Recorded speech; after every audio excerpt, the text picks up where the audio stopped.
ಎಲ್ಲ ರೈತ ಬಾಂಧವರಿಗೂ ನಮಸ್ಕಾರಗಳು. ಇಂದು ನವಲಗುಂದ ತಾಲೂಕು ಕೃಷಿ ಅಧಿಕಾರಿಗಳ ತಂಡ ನಮ್ಮ ಸಹಾಯಕ ಕೃಷಿ ನಿರ್ದೇಶಕರು ನವಲಗುಂದ ಇವರ ನೇತೃತ್ವದಲ್ಲಿ ನವಲಗುಂದ ತಾಲೂಕಿನ ವಿವಿಧ ಗ್ರಾಮಗಳಲ್ಲಿ ರೋಗ ಮತ್ತು ಕೀಟಗಳ ಬಾಧೆಯನ್ನು ಪರೀಕ್ಷಿಸಲಾಗಿ ಪ್ರಮುಖವಾದ ಬೆಳೆಗಳಾದ ಹತ್ತಿ, ಗೋವಿನ ಜೋಳ ಮತ್ತು ಹೆಸರು ಈ ಒಂದು ಪ್ರಮುಖ ಬೆಳೆಗಳಲ್ಲಿ ಸುಮಾರು ರೋಗ ಮತ್ತು ಕೀಟಬಾಧೆಗಳು ಕಂಡುಬಂದಿದ್ದವೆ. ಈ ಒಂದು ಕೀಟಬಾಧೆಗೆ ಅಥವಾ ರೋಗ ಬಾಧೆಗೆ ನಮ್ಮ ಮೋಡ ಕವಿದ ವಾತಾವರಣ ಮತ್ತು ಅತಿಯಾಗಿ ಮಳೆ ಆಗಿರುವುದರಿಂದ ಕೀಟಬಾಧೆ ರೋಗಬಾಧೆ ಹೆಚ್ಚಾಗಿರುತ್ತದೆ. ನಾವು ಕಂಡುಬಂದಂಥ ಕ್ಷೇತ್ರ ಭೇಟಿ ನೀಡಿದಾಗ ಕಂಡುಬಂದಂಥ ಪ್ರಮುಖ ಕೀಟಗಳಲ್ಲಿ ಹೆಸರು ಬೆಳೆಗಳಲ್ಲಿ ಕಾಯಿ ಕೊರಕಗಳು ಮತ್ತು ಬೂದು ರೋಗ ಮತ್ತು ಎಲೆ ಚುಕ್ಕಿ ರೋಗ ಕಂಡುಬಂದಿರುತ್ತದೆ.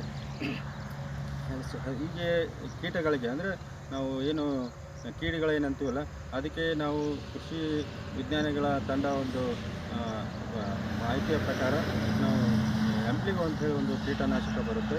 ಸೊ ಅದು ಕ್ಲೋರಾಂತ್ರಿನಿಕ್ಲೋರ್ ಪ್ಲಸ್ ಲೆಂಡಾಸೈಲೋತ್ರಿನ್ 0.4 ml/ಲೀಟರ್ ಒಂದು ಡೋಸೇಜ್ ಪ್ರಕಾರ ನಾವು ಸ್ಪ್ರೇ ಮಾಡಬೇಕಾಗುತ್ತದೆ.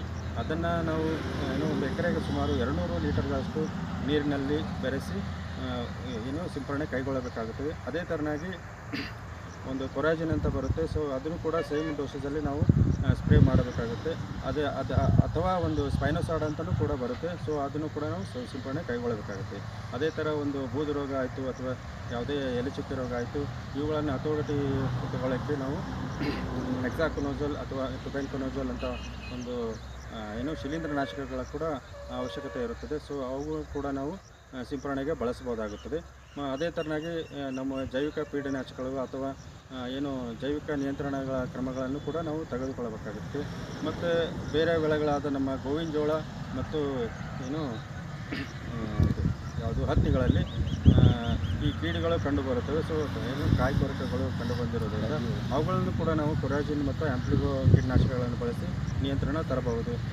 ಎಸ್ಪೆಷಲಿ ನಮ್ಮ ಹತ್ತಿ ಒಂದು ಬೆಳೆಗಳಲ್ಲಿ ರಸ ಇರೋ ಕೀಟಗಳ ಬಾಧೆ ಜಾಸ್ತಿ ಆಗಿರೋದ್ರಿಂದ ಸೊ ಅವುಗಳನ್ನು ನಾವು ನಿಯಂತ್ರಣ ತರಲಿಕ್ಕೆ ಅಸಿಪೇಟ್ ಪ್ಲಸ್ ಇಂಬ್ರಾಕ್ಲೋಪಿಡ್ ಅಥವಾ ಎಸಿಪೇಟ್ ಪ್ಲಸ್ ಪಿಪ್ರೋನಿಲ್ ಒಂದು ಕಾಂಬಿನೇಷನ್ ಕೀಟನಾಶಕಗಳನ್ನು ಬಳಸಿಕೊಂಡು ನಾವು ನಿಯಂತ್ರಣ ಮಾಡಬಹುದು.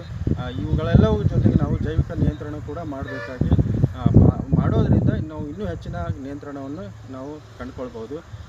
ಅದೇ ಥರನಾಗಿ ಇನ್ನೊಂದು ಮಾತು ಹೇಳೋದಪ್ಪ ಅಂತಂದರೆ ಇವು ನಮ್ಮ ವಾತಾವರಣದಲ್ಲಿ ಬದಲಾವಣೆ ಆಗಿರೋದ್ರಿಂದ ಮತ್ತು ಮೋಡ ಕವಿದ ವಾತಾವರಣ ಯಾವಾಗಲೂ ಕೂಡ ಸುಮಾರು 15 ದಿನಗಳಿಂದ ಇದೇ ವಾತಾವರಣ ಕಂಡುಬರೋದ್ರಿಂದ ಕೀಟಗಳ ಅಥವಾ ರೋಗಗಳ ಹಾವಳಿ ಇನ್ನೂ ಜಾಸ್ತಿ ಆಗಿರೋದ್ರಿಂದ ಸೊ ಹಾಗಾಗಿ ನಾವು ಸರಿಯಾದ ಸಮಯದಲ್ಲಿ ಒಂದು ಹತೋಟಿಯನ್ನು